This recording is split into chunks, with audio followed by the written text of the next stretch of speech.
Welcome back to my page Mary's kitchen and blog. এখন পোলাও রান্না করছি।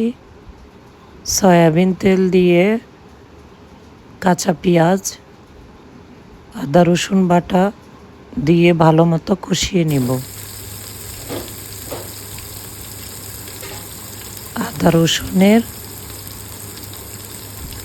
কাঁচা স্মেল যাওয়ার জন্য আমি রাইস কুকারে পোলাও রান্না করছি। পোলাও চালটা দিয়ে দিলাম। এখানে আমি 1 কেজি পোলাও রান্না করছি। পরিমাণ মতো লবণ দিয়ে দিলাম।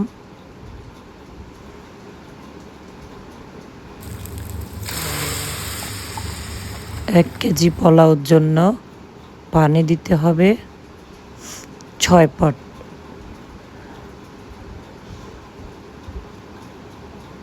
আমি গরম পানি দিলাম, গুঁড়ো দুধ দিয়ে দিলাম, গরম মশলা, কিশমিশ একসাথে দিয়ে দিলাম। এখানে আলু বখরা ইউজ করা যায়, আমি আজ দিই নাই। বেরেস্তা দিয়ে দিলাম, পরিমাণ মতো ঘি দিলাম। এবার দমে দিয়ে দেব। ঢাকনা দেওয়ার আগে ঢাকনা দেওয়ার আগে কাঁচামরিচ চিনি দিয়ে দিলাম। এবার মুরগির মাংসে হলুদ লবণ দিয়ে ভালো মতো মাখিয়ে ভেজে নিব। আমি কালার স্কিপ করলাম, কালার ইউজ করলাম না। ভালো মতো ভেজে মাংসগুলি উঠিয়ে নিব। এরপর সয়াবিন তেল, কাঁচা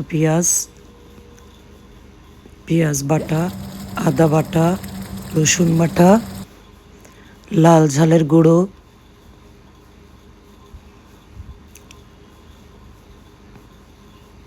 বেরেস্তা ভাজির তেলটুকুন দিয়ে দিলাম। ভালো মতো কষতে হবে।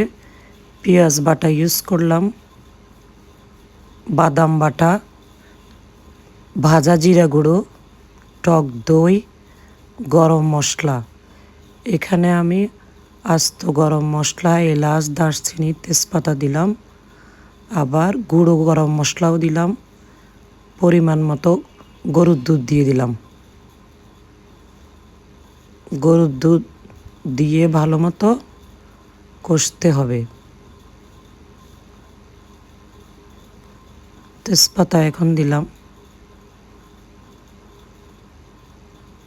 গরুর দুধ, বাদাম বাটা মাংসের রান্না পরের অংশে দিলেও হয়, আমি একবারে দিয়ে দিলাম। বেরেস্তা রাঁধুনি গরম মশলা প্যাকেট ইউজ করলাম।